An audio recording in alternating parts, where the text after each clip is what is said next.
This question comes from 14-year-old Maya in Ohio, who asks, "What if the moon were made of cheese?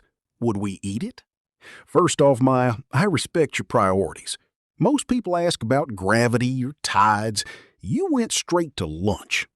So, the moon is made of cheese. But what kind?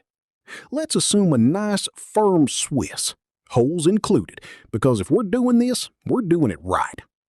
Right now, the moon is about 7.3 times 10 to the 22nd kilograms of rock. That's 73 billion trillion kilograms. If we swapped all that for cheese, we'd have the largest dairy product in the solar system. But here's the thing. Cheese is less dense than rock, about half. So our new cheese moon would be roughly twice the volume. That means it would expand outward. Craters would stretch.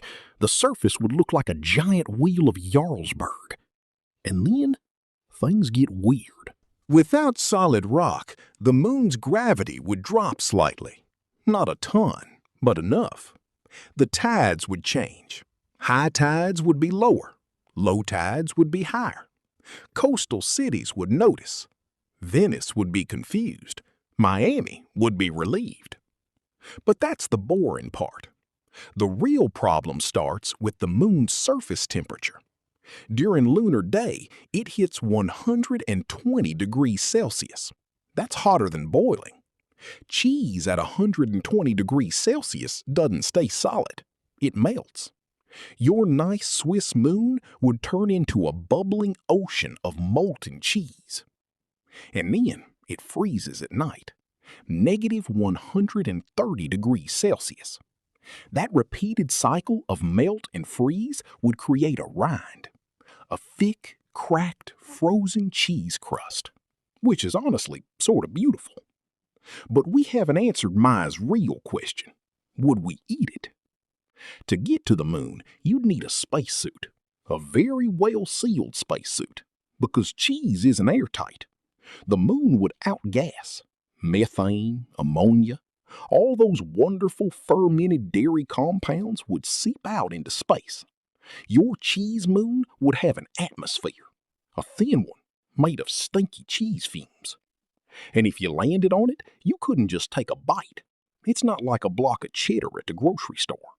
You'd be standing on a world-spanning wheel of dairy that's been bombarded by solar radiation for billions of years. That cheese would be processed, and not in the good way. Also, and this is critical, the moon has no magnetic field, so solar wind would strip off the outer layers. Every day, the cheese surface would evaporate. Tiny particles of cheese dust would stream away. Over millions of years, the moon would shrink, slowly, inevitably, like a forgotten block in the back of your fridge. But let's go bigger. If the entire moon were cheese and we could harvest it, how long would it feed humanity? Let's do the math. The moon's mass in cheese is roughly 3.6 times 10 to the 22nd power kilograms. The average person eats about 15 kilograms of cheese per year. Globally, that's about 120 billion kilograms per year. So the cheese moon would feed everyone on Earth for about 300 billion years, which is longer than the universe has existed. So we'd never run out. We'd just run out of interest. Imagine a world where cheese is free and infinite. The dairy industry collapses. Cows become pets. Gourmet restaurants die. Every meal is mac and cheese. Every pizza has 20 toppings. You'd get so sick of cheese you'd start craving rocks. Now that's the real tragedy. But before we dismiss this as silly, there's one more detail. If the moon were cheese, it would be weaker, much weaker. The Roche limit, the distance in which tidal forces tear a body apart, would be larger, meaning the cheese moon would be more vulnerable to Earth's gravity. Over time, it could start shedding chunks. Orbits would destabilize. Eventually, cheese fragments would rain down on Earth. Small pieces would burn up, glowing toasted cheese meteors. But bigger chunks? We'd get cheese impacts. Kiloton-scale dairy explosions. A wheel the size of a city block hits Kansas. The crater smells like raclette. So, to answer Maya's question, yes, We could eat it for a while, but the moon wouldn't last.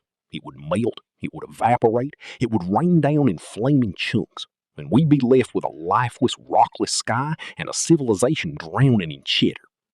Maybe not worth it. I mean, again, free cheese. I'd try a bite.